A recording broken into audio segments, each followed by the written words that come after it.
So I started my career in, this is way back in 92, after finishing my MBA from IIM Ahmedabad. So I'm an 87 chartered accountant.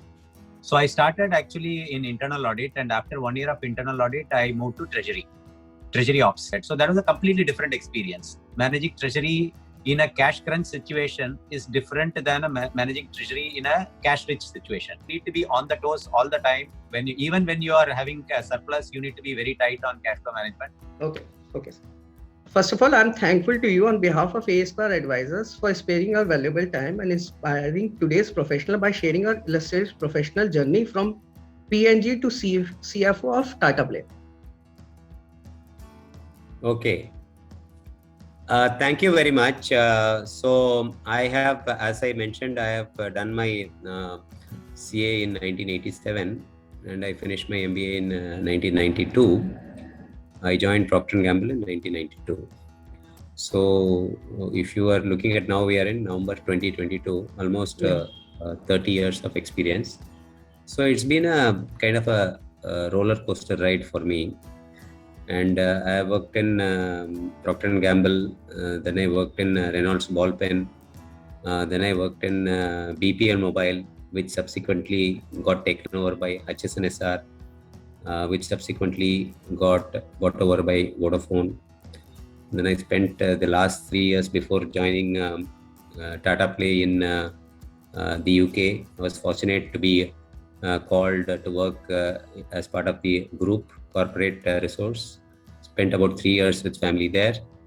And then I joined Tata Play in 2013, which is about 9.5 years back. I joined Tata Play. So it's almost a one decade. Yeah, 9 years plus actually, 9 years and a few months, correct. Yeah. So it's a really remarkable journey. Thank you. So my next question is, you took 2 years break from your profession to pursue an MBA from IIM Ahmedabad. At that time, you have already 3 professional degrees. What thought process made you join and pursue MBA from IIM? Yeah, actually, I did not have the 3 professional qualifications. I did my ACS final while I was pursuing my MBA. I had completed my chartered accountancy as well as cost accountancy. I finished in 1987 along with commerce graduation, post which I worked in the same firm where I did my articleship, to Dandekar and Company. It was one of the famous CA firms in those days in Chennai. So I was fortunate to be given a paid assistant role in those days at a very princely salary those days of 2,500 rupees. Then I continued working there for a while I was also pursuing my studies for company secretary and cost accounting.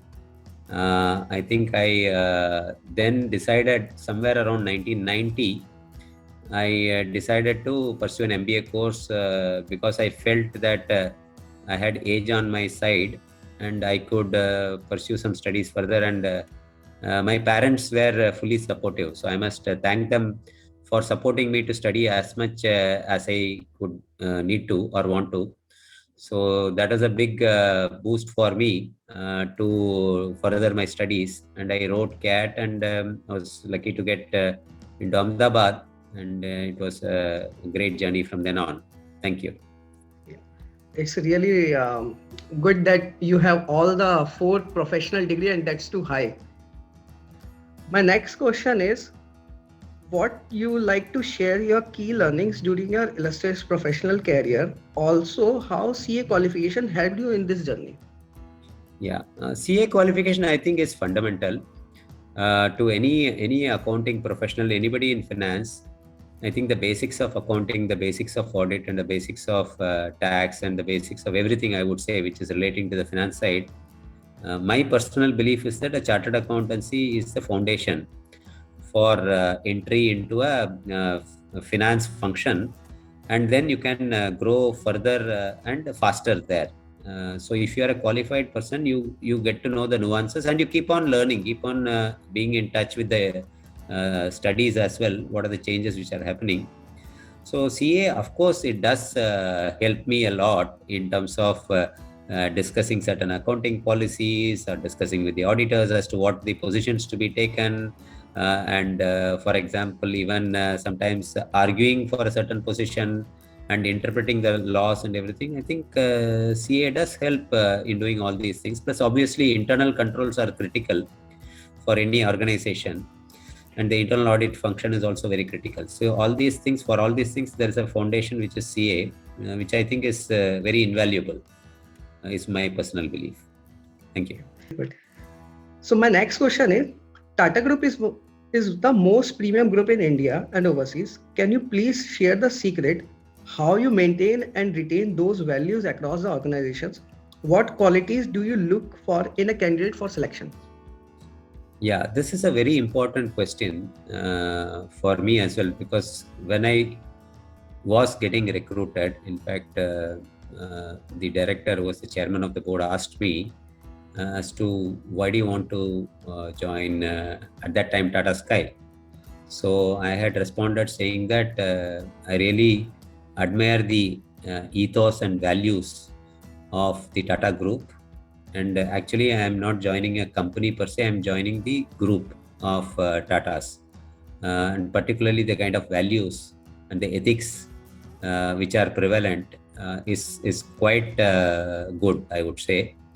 And we continue to keep learning from the Tata Group. In fact, we have a code of conduct which is aligned with Tata Code of Conduct, and we do a lot of policies and procedures which are aligned with the Tata Group. So the concepts of integrity and concept of ethics, as well as also internally we look for people with collaboration, experimentation and ownership. So these are the values we look at for any new joinee, in addition to ethics and integrity.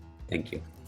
So that is the reason you hold your place up to 10 years or maybe more than that. So it's really good. So you can actually work very well without loss of peace during sleep, because you are doing things the right way, which is, I believe, the Tata way of doing things. So I really admire the group ethics, and it's really great to work with such a great company. Yes, sir. And we also admire Ratan Tata ji for everything in India. So my next question is, according to you, what should a professional do so that he can be a leader or be a brand in future, irrespective of being in job or position? Yeah, so I don't think I have reached the position to give advice to people. But what I can say is that whatever I have learned over the last few years of my working, I can share my learnings and my personal philosophy. So my personal philosophy of working is that you have to be 100% in whatever you are doing. So that is the first thing which I believe in. And the second belief I have is that hard work has no substitute. So if something is required to be done through hard work, we should try and do that through hard work. The third thing is that consistency of efforts is very important, meaning that it is not enough that you have worked for, say, 1 month in a quarter and 2 months in a quarter. So I think we have to keep performing consistently, day after day, week after week, month after month. And I always keep telling my team members that we have to be better than yesterday. Every day we should get up in the morning and say, how can I be better than yesterday?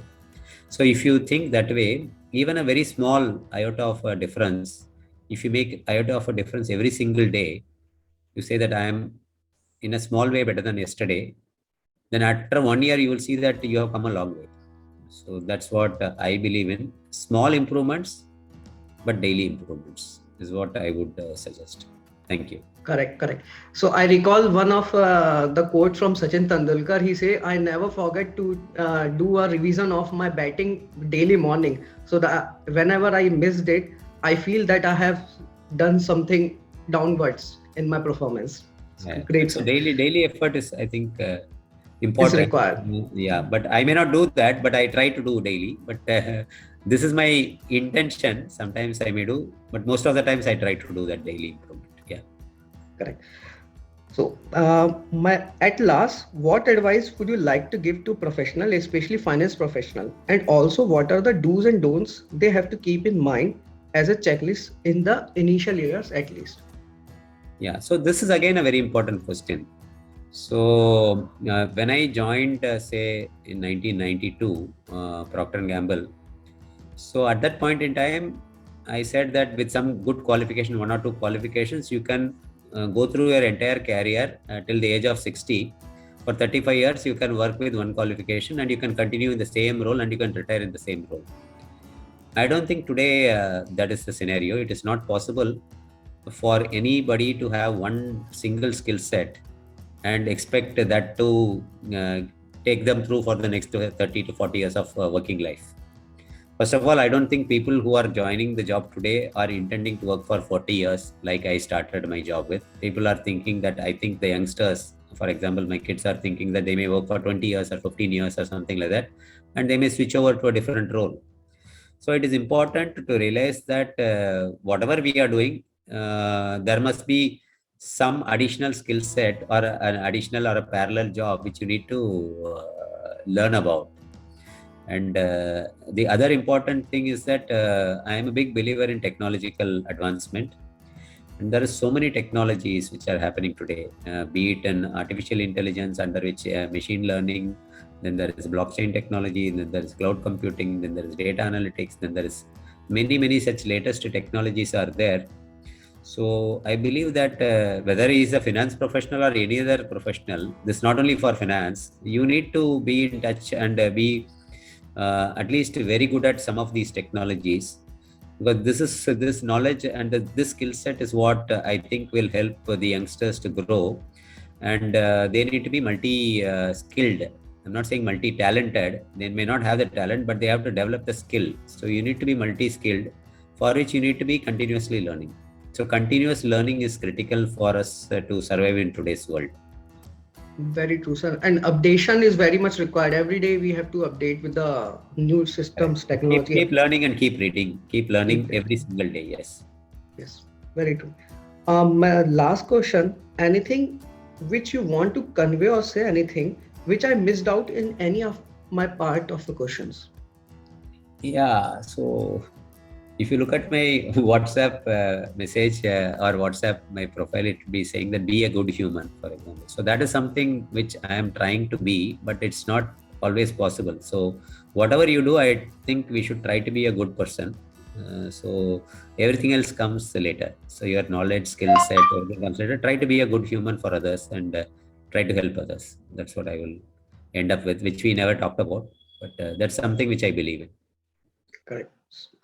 So last, thank you so much for giving your precious time and answering all questions so well. I enjoyed it a lot, and I strongly believe that your interview will inspire many professionals, especially young professionals.